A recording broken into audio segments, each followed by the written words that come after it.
Good Morning Business, French Tech.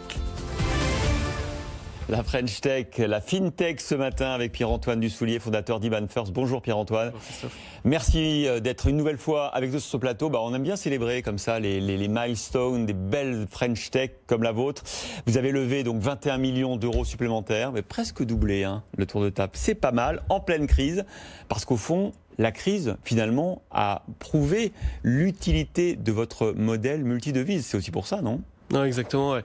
Donc, Iban First, nous, on fait du paiement international pour les entreprises. Donc, on facilite les opérations de paiement dans d'autres devises que l'euro pour une entreprise. Et par exemple, une entreprise qui paye un de ses fournisseurs en Chine ou à Hong Kong, si elle nous utilise, théoriquement, elle aura un meilleur prix, un meilleur service et une meilleure rapidité, un meilleur tracking de son paiement que si elle utilisait une banque traditionnelle. Et donc, en effet, pendant la crise, si on nous utilisait, et d'ailleurs, on a plein d'exemples, par exemple, avec les gens qui commandaient des masques, parce qu'on a beaucoup d'entreprises qui commandaient des masques en Asie, qui nous ont utilisés. Ah oui, et avec nous, en fait, on traquait les paiements qui partaient pour être sûr que le fournisseur recevait le paiement en temps et en heure. Et en fait, c'est à ce moment-là, pendant la crise, c'était vraiment dès qu'un fournisseur recevait le paiement, qu'il envoyait les masques. On a bien vu, c'était la course aux approvisionnements de masques et au paiement des masques. Et on a vu certains pays qui étaient plus agiles que d'autres dans le fait de donner vite, même parfois, c'est pas vous ça, sur le tarmac des aéroports, des valises de liquide pour avoir des masques. Ouais, exactement. Alors ça, c'est pas cette partie-là. En fait, non, nous, c'est des virements. Je sais. Mais en tous les cas, ça a très bien fonctionné à ce niveau-là. Et plus que jamais, en fait, cette crise, c'était un peu comme un crash test en fait pour le genre de système qu'on représente. Et en fait, les gens se sont rendus compte plus que jamais que c'était intéressant de nous utiliser parce que voilà, le service est meilleur que dans une banque traditionnelle. Et on était capable de donner des garanties sur les paiements qui partaient et qui étaient reçus pour nos clients. Et votre croissance chez Iban First, c'est un peu comme celle de la légende de l'échiquier chinois en merguinderie, on double à chaque fois, c'était le montant de l'indemnité qu'avait demandé quelqu'un en récompense de ses services. Vous, c'est pareil, les levées de fonds, 10 millions en 2016, 15 millions en 2018, 21 millions en 2020. Les employés, vous êtes passés de 16 en 2016 à être aujourd'hui. Où vous arrêterez-vous ? Non, en fait, c'est logique dans la tech, entre guillemets. Il faut réussir à être une société de croissance pour pouvoir lever de l'argent. Et en levant de l'argent, on arrive à grossir aussi. Donc, en fait, c'est un peu une prophétie autoréalisatrice, quoi. Au plus on lève, au plus on arrive à déployer des équipes. Faut pas casser le rythme. Il faut pas qu'à un moment donné, ça s'arrête, parce que sinon, ça peut être embêtant. Mais à la rigueur, c'est pas grave, parce que ce qu'on fait, c'est qu'on construit, en fait, une machine et que nos clients, une fois qu'ils deviennent clients, restent clients. Parce qu'on a très peu de ce qu'on appelle le churn, très peu de clients qui s'en vont une fois qu'ils sont clients. Ce qui fait que tous nos investissements, c'est dans la force commerciale pour grossir pour le futur, mais qu'au pire, si jamais on voyait qu'on avait moins de croissance, moins de momentum, on pourrait se dire on va arrêter d'investir dans la croissance et dans ce cas-là, on serait immédiatement rentable. Vous en êtes tous justement dans le développement international. Vous êtes une entreprise française, mais réglementée par la Banque nationale de Belgique, je rappelle.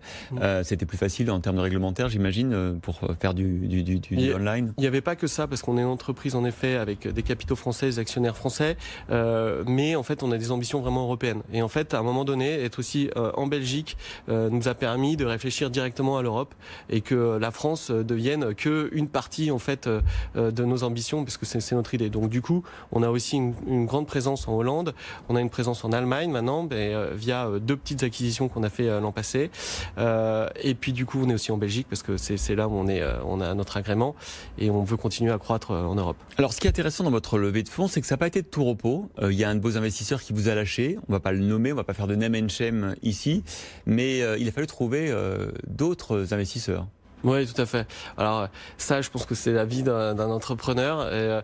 Ce qui était, ça n'était pas tout repos, mais c'était à la rigueur presque intéressant intellectuellement à faire, parce que ce qui s'est passé, c'est que le 12 mars, quand la bourse a fait moins 12%, on a un investisseur avec qui pourtant on avait signé une term sheet en janvier, qui nous a dit en fait j'ai peur de ce qui se passe, etc. Donc en fait il faut que je revoie mes investissements, on va attendre.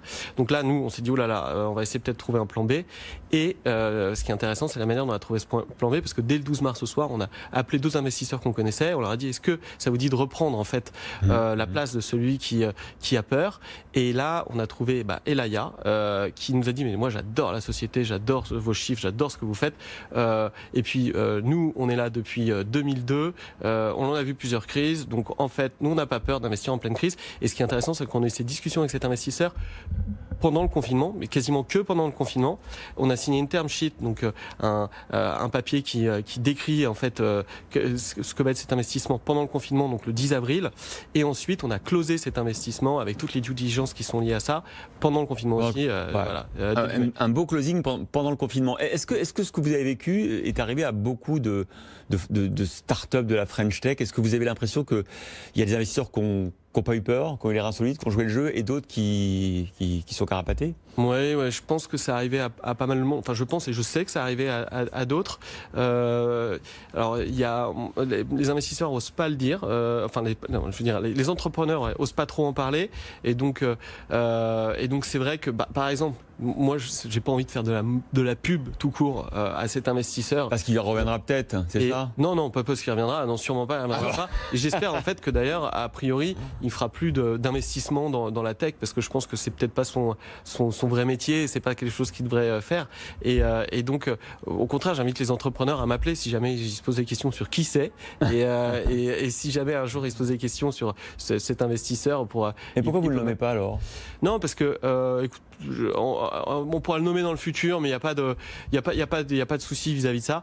En tous les cas, souvent, ce qui est intéressant, c'est de voir que les investisseurs qui ont l'expérience, parce que je pense qu'investir dans la tech, dans le capital risque, c'est un métier vraiment d'expérience, et qu'un investisseur d'expérience est bien meilleur, surtout dans les périodes difficiles, qu'un investisseur qui est nouveau, parce que justement, le capital risque et la tech, il y a beaucoup d'investisseurs qui viennent de se lancer, et parce que c'est quelque chose où il y a du buzz et qui est cool, où il y a de l'argent potentiellement. Et donc, il y en a qui se sont lancés il n'y a pas longtemps et qui n'ont peut-être pas cette expérience et qui ont peur quand la bourse baisse. Alors que je pense que vraiment, les investissements dans la tech, c'est une valeur refuge dans ces temps de crise et qu'on le voit le Nasdaq, par exemple, qui est à des niveaux extrêmement élevés et qui, en ce moment, peut-être il vaut mieux avoir des parts d'une société de la tech que d'avoir un lingot d'or. C'est vrai. D'ailleurs, le CAC 40 a bien compris en faisant rentrer Téléperformance, par exemple, dans l'indice à la place de Sodexo. Merci beaucoup, Pierre-Antoine Dussoulier, fondateur d'IBAN First. Et bravo pour cette nouvelle levée de fonds.